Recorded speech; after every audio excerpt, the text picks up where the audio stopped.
പഞ്ഞമാസമായ കർക്കിടത്തെ മലയാളികൾ രാമായണ മാസമായി ആചരിക്കുന്നതിന് പിന്നിൽ രാഷ്ട്രീയ സ്വയംസേവക സംഘത്തിന്റെ ദീർഘവീക്ഷണമുണ്ട്.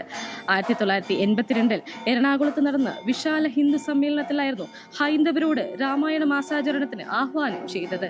സംഘം ചൊല്ലിപ്പഠിപ്പിച്ച ആ ശീലം പിന്നെ മലയാളികളുടെ സാംസ്കാരിക അടയാളമായി മാറി.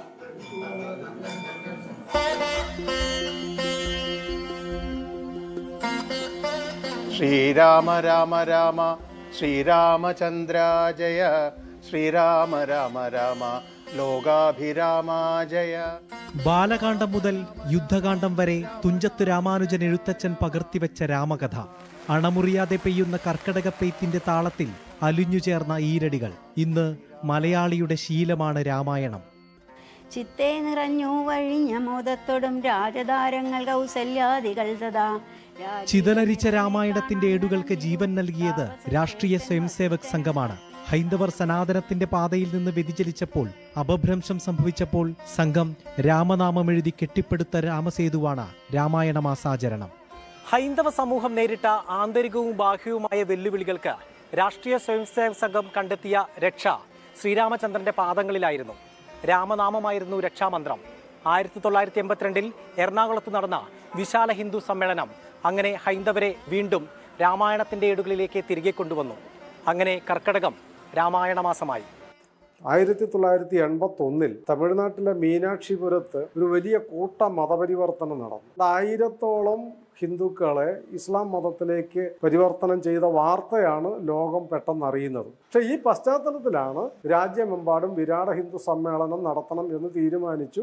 അതിൻ്റെ ഭാഗമായിട്ടായിരുന്നു 1982 ഏപ്രിൽ 4-5 തീയതികളിൽ എറണാകുളത്ത് മഹാരാജാസ് കോളേജ് ഗ്രൗണ്ടിൽ വെച്ചാണ് ഈ വിശാല ഹിന്ദു സമ്മേളനം എന്ന് പറഞ്ഞത് നടത്തിയത്. പി മാധവജിയും പി പരമേശ്വർജിയുമായിരുന്നു അതിൻ്റെ പിന്നിലെ ബുദ്ധി കേന്ദ്രവും സംഘടനാ കേന്ദ്രവും ഒക്കെ അവരായിരുന്നു. ഈ സമ്മേളനം വിജയിച്ചു കഴിഞ്ഞപ്പോൾ ഇനി എന്ത് ചെയ്യണം എന്നൊരു ആലോചനയുണ്ടായി. ആ ആലോചന ഗുരുവായൂരിൽ വെച്ചാണ് നടത്തിയത്. അവിടെ വെച്ചാണ് രാമായണ മാസം ആചരിക്കണം കർക്കിടക മാസത്തിൽ എന്ന് ആഹ്വാനമുണ്ടായത്. അത് കേട്ട് കമ്മ്യൂണിസ്റ്റ് ബുദ്ധിജീവികളും തിരുനെല്ലൂർ കരുണാകരനെ പോലെയുള്ള കവികൾ ഒക്കെ ശൂദ്രമേധ സംസ്കാരം തിരിച്ചു കൊണ്ടുവരാൻ വേണ്ടിയാണ് രാമായണ മാസം ആചരിക്കുന്നത്, അത് രാജ്യത്തെ പിന്നോട്ടടിക്കും എന്നൊക്കെ ആക്ഷേപിച്ചു. തൃപ്പൂണിത്തുറ അമ്പലത്തിൽ കഴിഞ്ഞ കുറച്ചു നാൾ മുമ്പ് കമ്മ്യൂണിസ്റ്റ് നേതാവ് പന്ന്യൻ രവീന്ദ്രനും എം സ്വരാജ് അടക്കമുള്ളവർ രാമായണ പ്രഭാഷണം നടത്തേണ്ട സാഹചര്യത്തിലേക്കെത്തി. സമാജത്തെ ഐക്യപ്പെടുത്താൻ വിശാല ഹിന്ദു സമ്മേളനത്തിന്റെ പൊരുൾ പേറുന്ന വരികൾക്കായി പരമേശ്വർജിയുടെ തൂലിക ചലിച്ചു. പിറന്നു ഹിന്ദുക്കൾ നാം ഒന്നാണേ എന്ന ഗീതം.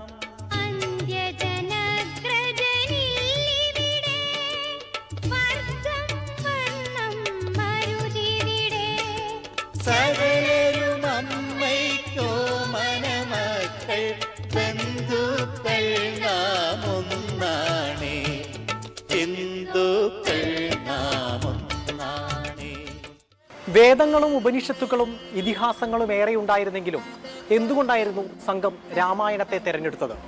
അത് ദീർഘവീക്ഷണത്തോടെയുള്ള ഒരു തെരഞ്ഞെടുപ്പായിരുന്നു.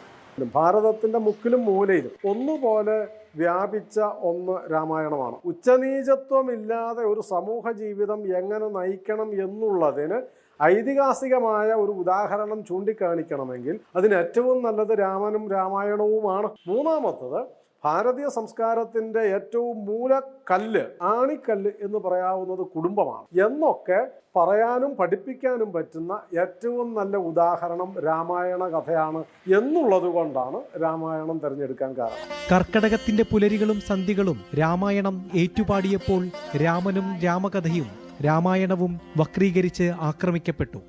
യഥാർത്ഥത്തിലുള്ള രാമായണ ദർശനം സാമൂഹിക ജീവിതത്തിൽ പടർന്നാൽ ഇവരുടെ അജണ്ടകൾ നടക്കാതെ പോകും. അപ്പോൾ അത്തരമൊരു ധാർമ്മിക സമൂഹം ഉണ്ടായി വരുന്നത്, വളർന്നു വരുന്നത് തടയണമെങ്കിൽ രാമായണത്തെ തന്നെ തിരസ്കരിക്കണം. രാജ്യത്തിനെയാണോ പരിഗണിക്കേണ്ടത്, എൻ്റെ ഭാര്യയെയാണോ പരിഗണിക്കേണ്ടത് എന്ന് വന്നാൽ ഭാര്യയല്ല പ്രധാനം, രാജ്യമാണ്. ഈ സന്ദേശം പ്രചരിപ്പിക്കാൻ ഇഷ്ടപ്പെടുമോ നമ്മുടെ ഇന്നത്തെ ഈ കപട ബുദ്ധിജീവികൾ?